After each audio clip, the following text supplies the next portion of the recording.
So the video on the left is a video I made a few days ago at my academy. After the practicals, our tutor taught us how to make the 12 pieces cut together peplum. And now in this video, I'm going to share with you, walk you through the process of cutting my own project, because we've been given an assignment to do this for ourselves. So if you are interested in learning how to cut this, I assure you should stick around this video. And if you are yet to subscribe, wow, I don't know what you're waiting for, because I have lots of goodies to share on this channel. Moving on, if you know you sew clothes, you should be subscribed to this channel, and very importantly, turn on your notification bell. Without saying too much, I'm just gonna get started. So I'm starting out by cutting out my pattern. This is a shoulder dart bustier I drafted for this top. Any pattern you choose to use is fine, whether you're using a princess dart bustier or a shoulder dart, it's going to work perfectly. And now this is my shoulder dart, and I already put my sewing allowances on the side, and now I'm just going to cut out these pieces quickly, and then we'll go ahead to the main business of this video.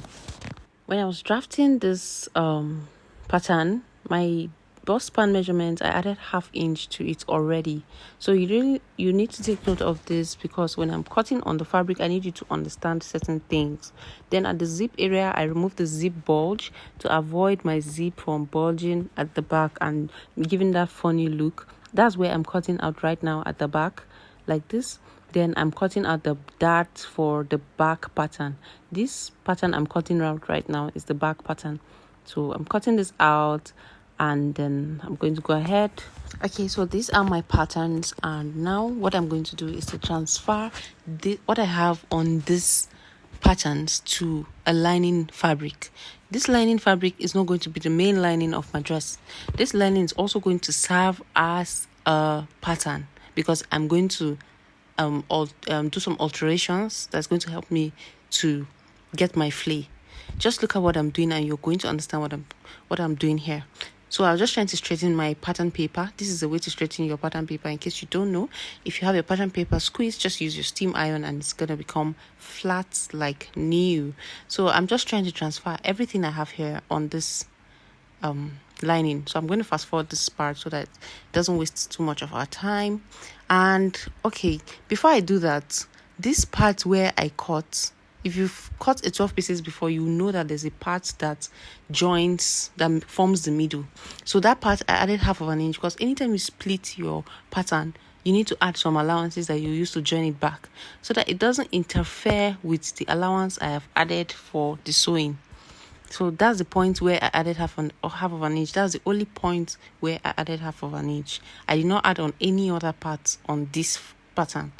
So I'm just going to go ahead now and cut. And for the front pattern, I did the same thing.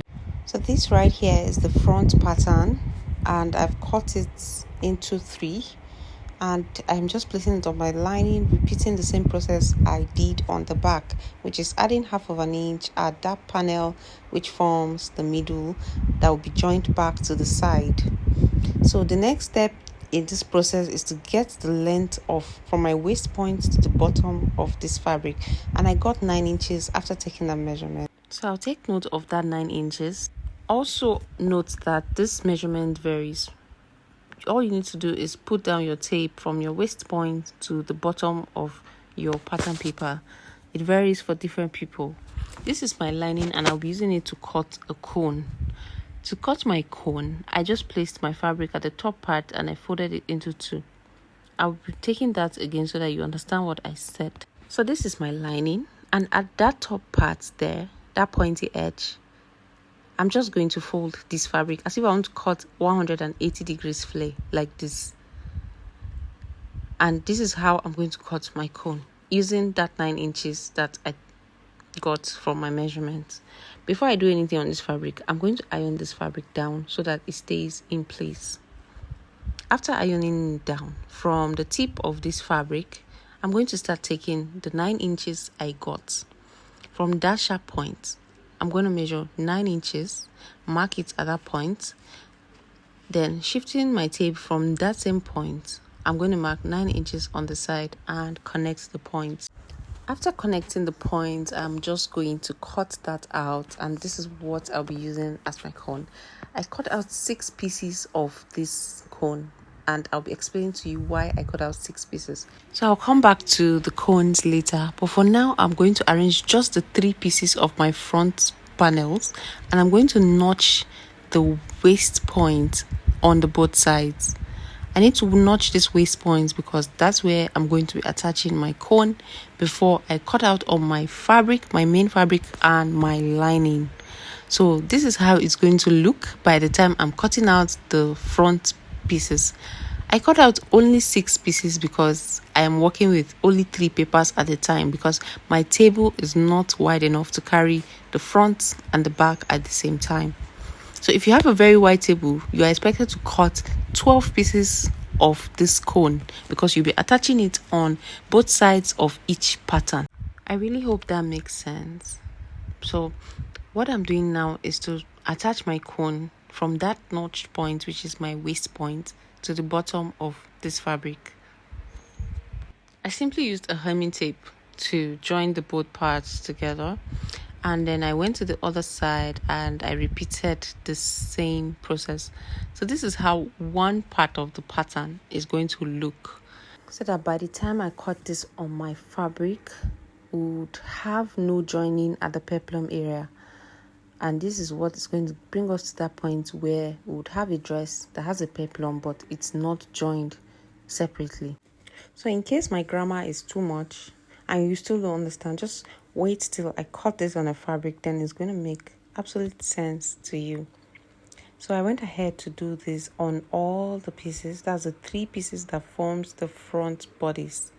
Don't forget, I'll be cutting on a fold, and by the time I open up everything for the front, I'll be having 6 pieces.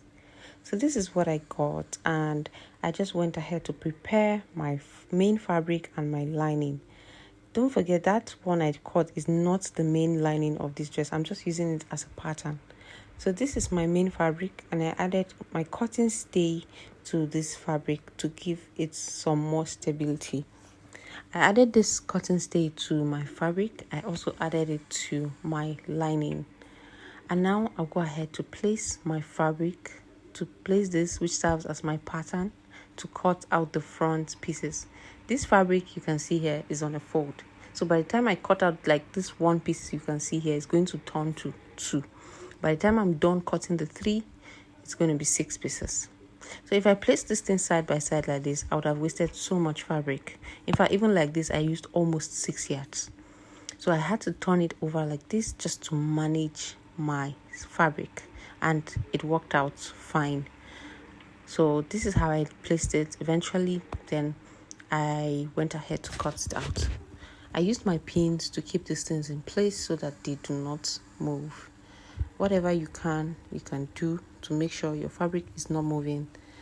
It's very important when you're cutting your pieces, you keep everything in place so that one fabric will not become bigger than it is expected to be. This is what will make your measurements inaccurate at the end of the day. So I pinned up like this, then I went ahead to cut. So since I already added my allowances, I am not bothered about adding anything here.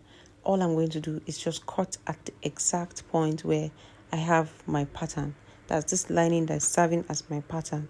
I went ahead to cut out everything here for these front pieces, and I'll make sure I notch on the fabric where the waist point is. Although it's really obvious, it's pretty obvious, but I just decided to make that notch so that by the time I'm sewing, I would know how to align it properly. Okay, so this is what I got, and now I'll cut out from the point where the peplum starts, and I'll get a hard net, and then I'm going to attach it just at the peplum area. This is going to add some more structure to our flay, giving it that beautiful effect you saw at the beginning of this video. So I'll use my hemming tape because this hard net has no adhesive. I use my hemming tape to attach it to my fabric like this. So I repeated this process for all the pieces. At the end of the day, you should have 12 different pieces of this hard net to apply on all the patterns.